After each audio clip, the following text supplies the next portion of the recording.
wanted to share a little experiment with you.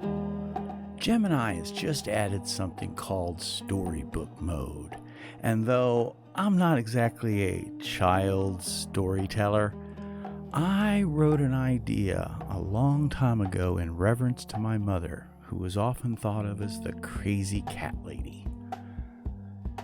And I spun a tale in my mind a long time ago that she was actually the keeper and guardian of some very special extraterrestrial cats that were here to save and keep humanity.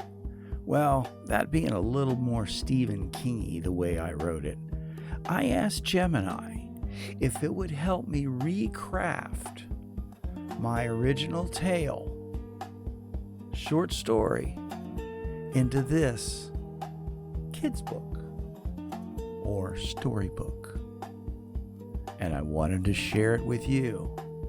Now, I wasn't figuring out how exactly to do this, so I thought just go ahead and fire up OBS and click play.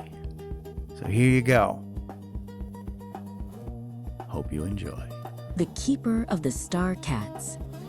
On the winding edge of a sleepy town stood a little cottage, cozy and warm and brimming with cats. This was the home of Mara. To the townsfolk, she was a kind lady with a love for furry friends. But Mara held a secret far bigger and brighter than anyone could guess. Mara was no ordinary cat lover. She was the keeper of the star cats. These were not the cats you see chasing mice in a barn. They were ancient souls, woven from starlight and moonbeams, waiting in their soft, furry forms for a special person to find them. Among all the star cats, Nimbus was the most patient. He had fur the color of a gentle storm cloud and eyes that glowed like 2 full moons. For the longest time, he had felt a tiny, hopeful tug on his heart, a pull from somewhere in the town. In that same town lived a boy named Leo. His family had just moved, and his new room felt big and empty. Every day, Leo stared out his window at the unfamiliar street, wishing and wishing for a friend. One evening, as the stars began to pop into the sky, Mara gently stroked Nimbus's soft fur.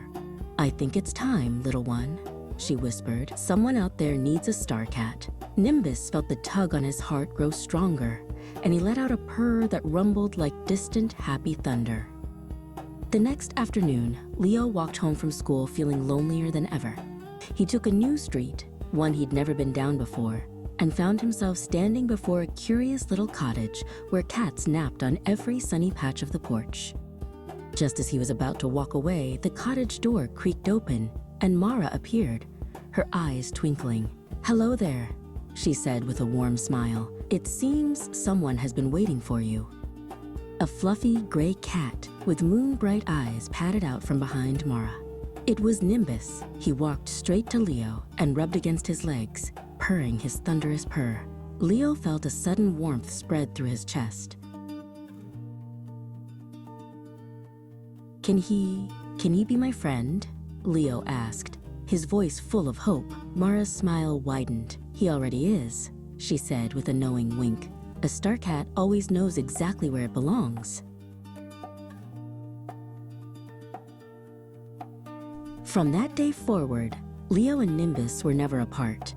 The big, empty house didn't feel so lonely anymore, and Nimbus had finally found his person.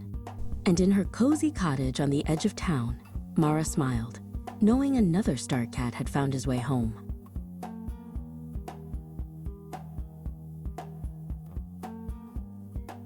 And there you have it. My and Gemini's sweet little tale of a little boy finding a brand new friend, a very special friend. Hope you enjoyed. Take care, and we'll see you next time.